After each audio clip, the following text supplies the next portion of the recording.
Anak yang muntah terus kira-kira penyebabnya karena apa ya, Dok? Oke, anak yang muntah terus atau bahasa kedokterannya disebut sebagai muntah profuse itu merupakan keluarnya isi cairan atau makanan dari lambung. Jadi biasanya bau asam. Penyebabnya itu ada banyak. Yang paling sering adalah infeksi, biasanya infeksi saluran cerna. Terus kemudian yang kedua adalah keracunan makanan atau bahasa kedokterannya intoksikasi. Yang ketiga reflux dari cairan asam lambung, itu juga bisa menyebabkan muntah karena rasa tidak aman atau asam pada saluran pencernaannya. Yang keempat juga hati-hati penggunaan obat-obatan atau obat-obat kemoterapi, itu juga seringkali menimbulkan muntah. Pertolongan pertama saat anak muntah-muntah terus itu seperti apa ya, Dok? Baik, pertolongan pertama pada anak-anak yang mengalami muntah itu sebenarnya adalah cairan, karena kan yang keluar adalah yang cairan dari dalam tubuhnya dia. Jadi kita harus mengganti cairan yang masuk. Jadi yang harus dicegah atau harus diwaspadai ketika anak muntah adalah dehidrasi. Jadi pertolongan utamanya adalah dengan memberikan cairan sedikit-sedikit tapi sering.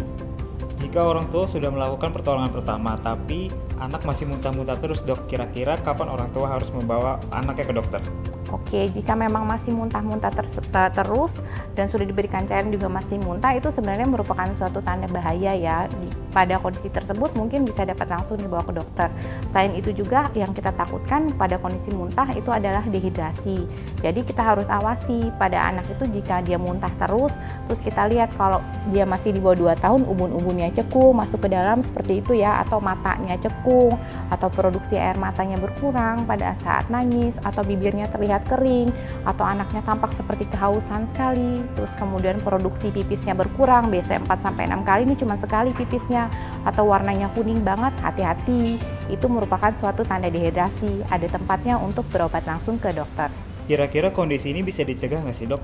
Oke, kalau jadi di sini ada 2 kondisi ya untuk muntah. Yang pertama untuk mencegah muntahnya. Jadi kembali ke penyebabnya. Jika memang diinfeksi ya kita harus hati-hati dalam memberikan makanan ataupun apa yang masuk ke dalam mulutnya. Pastikan itu semua bersih atau higienis. Yang kedua adalah untuk mencegah terjadinya dehidrasi jika sudah muntah. Ya tadi kita kembali lagi kita berikan minum sedikit-sedikit tapi sering agar anaknya tidak menjadi dehidrasi.